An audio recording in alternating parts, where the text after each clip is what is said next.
Baudonnet. Bonjour François. Oui, bonjour William. Alors d'abord, ce qu'il faut dire, c'est que les monnaies locales, ce sont de vraies monnaies. Alors ça a une vraie valeur. Il existe d'ailleurs, vous allez le voir, de vrais billets.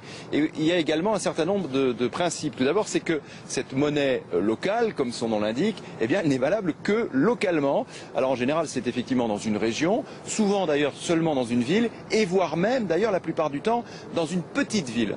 Ensuite, le deuxième principe, c'est que cette monnaie locale a une parité fixe avec l'euro. En général, une monnaie locale, ça vaut 1 euro. Et puis il y a un troisième principe qui est complètement différent évidemment de ce qui se passe avec l'euro, c'est qu'en fait la monnaie locale perd de sa valeur si on ne l'utilise pas. L'objectif c'est qu'elle tourne, l'objectif c'est qu'elle vienne alimenter la richesse locale, qu'elle soit réinvestie chez les commerçants, dans les entreprises. Alors les monnaies locales ont toujours existé, d'ailleurs ça existait au Moyen-Âge, ensuite elles avaient disparu. Et là la nouveauté, William, c'est qu'elles sont en train de réapparaître. Et évidemment la crise de l'euro y est pour quelque chose. Je vous propose de partir en Italie, dans un village qui a créé sa monnaie locale. Et cette monnaie a un nom très joli, c'est le fiorito. Et fiorito, ça veut dire fleuri. Regardez. Le village a moins de 600 âmes et pourtant il frappe sa propre monnaie. D'ailleurs au café de la place, ce n'est pas en euros que l'on paye, mais avec la monnaie locale et surtout concurrente, le fiorito. 30 fioriti, allora 10, 20, 30 fioriti. Les billets sont à l'effigie du maire de la commune. Il faut 2 fioriti pour faire 1 euro et plus de 20 000 de ces petites coupures sont déjà en circulation. Ce n'est pas une provocation. On croit vraiment à ce qu'on fait.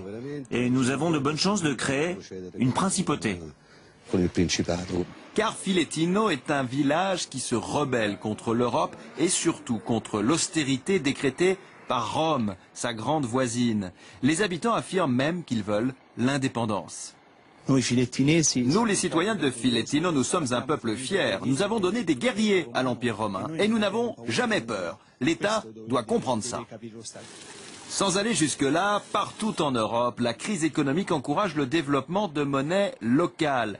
Le Chiemgauer en Bavière, le Ropi à Mons en Belgique, le Louis dans le sud de l'Angleterre ou encore l'abeille à Villeneuve-sur-Lot en France. Ces monnaies, tout à fait légales, ont toutes pour objectif de développer l'activité économique locale. Leur succès est croissant, car l'euro, lui, est souvent bien impopulaire. Non, franchement, c'est vraiment parce que l'euro est en crise que ces monnaies concurrentes, on peut les appeler comme ça, fleurissent un peu partout. Vraiment, c'est ça? Alors la réponse c'est oui et non. Alors d'abord non parce que ça ne se passe pas que dans la zone euro. Regardez William, ce matin je vous ai amené un billet, une livre Lewis.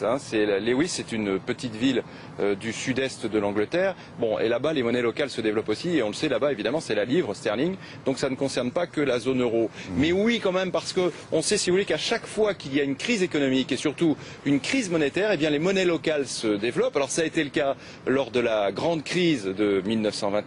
Ça a été le cas aussi, par exemple, en Argentine à la fin des années 90. Et là, depuis 1 an et demi, eh bien, les monnaies locales sont en train de se développer de nouveau avec la crise de l'euro. En fait, on a le sentiment, William, que les citoyens européens sont en train d'inventer la mondialisation, mais à l'envers.